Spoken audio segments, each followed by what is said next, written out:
we'll be talking about another important attribute of seismic, which is called the seismic spectral decomposition. Many decomposition techniques has been understood and taken into consideration in the 90s and also in the 2000s when we came out with techniques where we can decompose the seismic into spectra.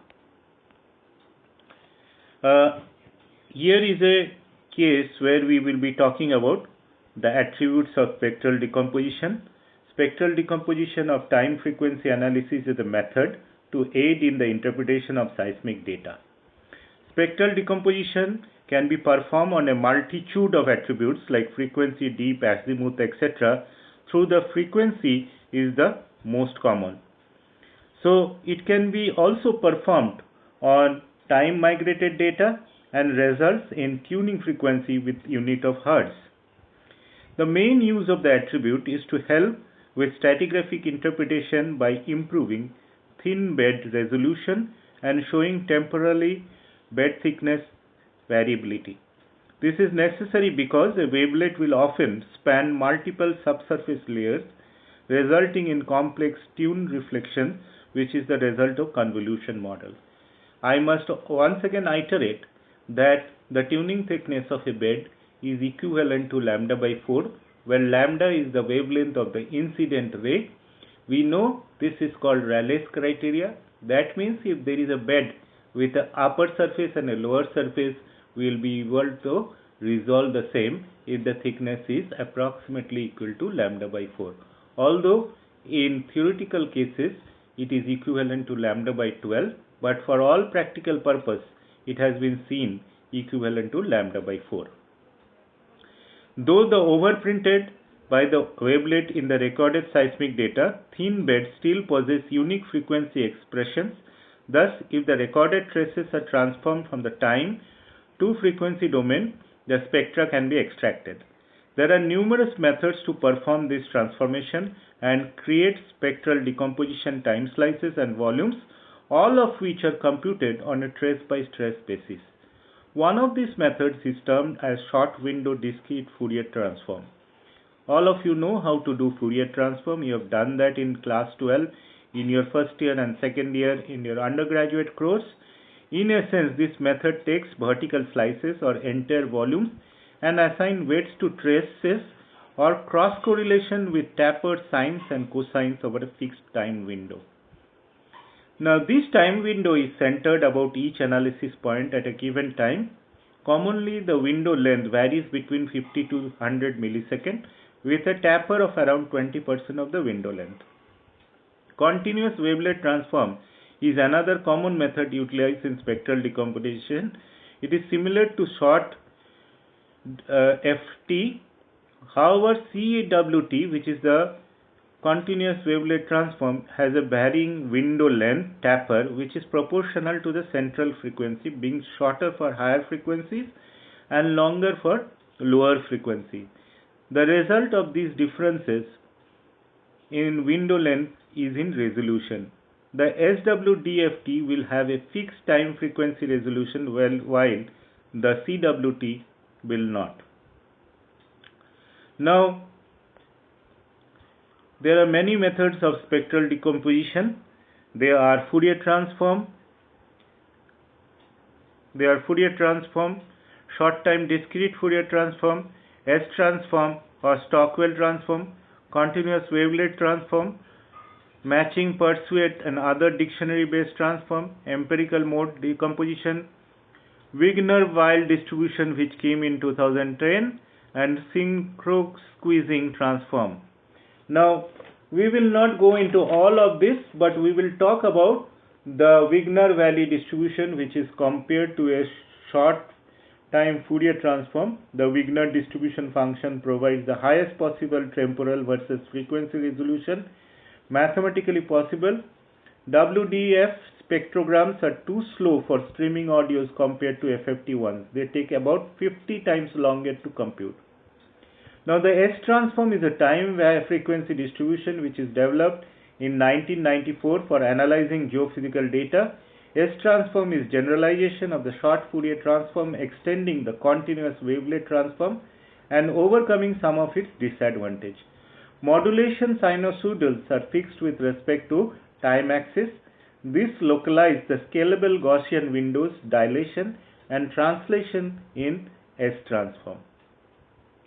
Now Fourier transform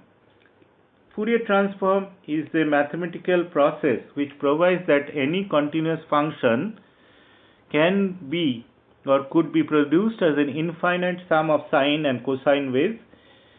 The result has far-reaching implications for the reproduction and synthesis of about sound. A pure sine wave can be converted into sound by a loudspeaker and will be perceived to be a steady pure tone of a single pitch. The sounds from orchestral instrument usually consist of a fundamental and a complement of harmonics, which can be considered to be a superposition of sine waves of a fundamental frequency f and integer multiples of that frequency.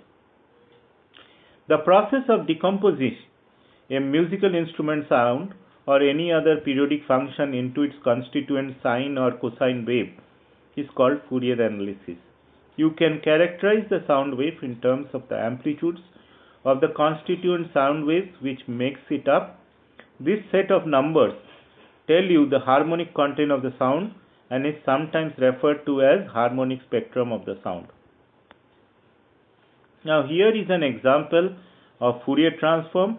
We can see the harmonic component determines the variation of the sound signal, and then we can see the amplitude with frequency of individual harmonics.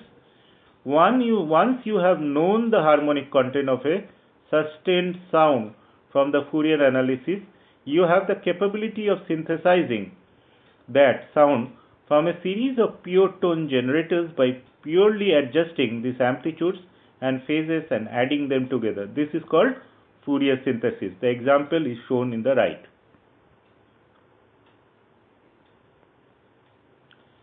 Now, the short time Fourier transform is a Fourier related transform used to determine the sinusoidal frequency and phase content of a local section of a signal as it changes over time. In practice, the procedure for computing STFTs is to divide a longer time signal into shorter segments of equal length and then compute the Fourier transform separately on each shorter segment. This reveals the Fourier spectrum on each shorter segment.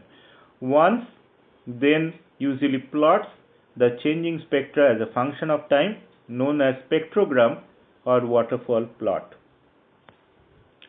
Now here is an example using the following signal that is composed of set of 4 sinusoidal waveforms joined together in sequence. Each waveform is only composed of one of 4 frequencies 10, 25, 50, 100 Hz. The definition of xt is given as xt cos 2 pi 10t, cos 2 pi 25t, cos 2 pi 50t and cos 2 pi 100t. So if we see the 25 millisecond window allow us to identify, which is the first plot on the left, to identify a precise time at which the signal changes, but the precise frequencies are difficult to identify. At the other end of the scale, the 100 millisecond window allows the frequencies to be precisely seen, but the time between frequency changes is blurred. S transform is discovered in 1994 by Stockwell and his co-worker for geophysical data analysis as time frequency decomposition tool. Utilizes frequency dependent variable windows so that the window width should be adjusted according to the frequency present in power signal. This gives frequency dependent resolution and hence better signal clarity in time frequency domain.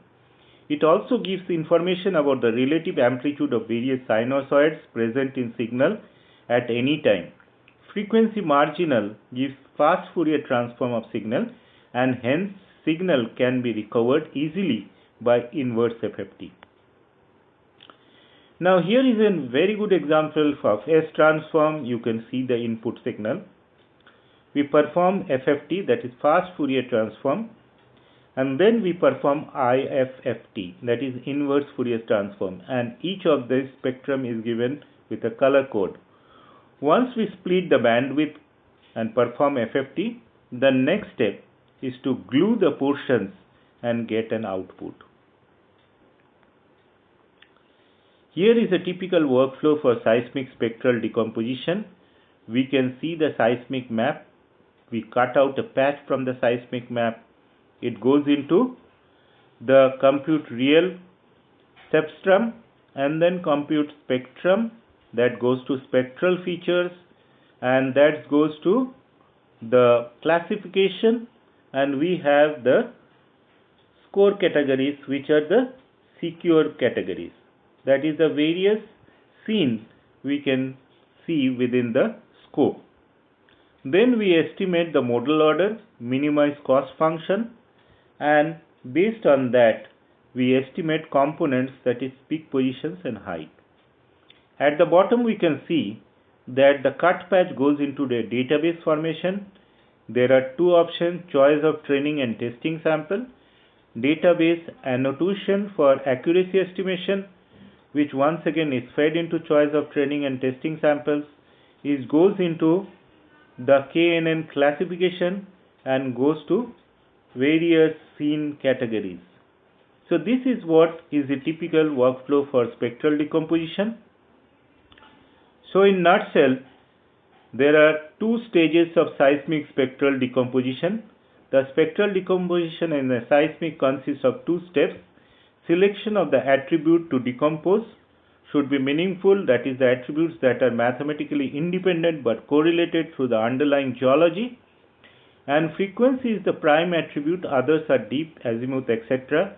In time it is called F, or temporal frequency, which is given as cycle per second or hertz.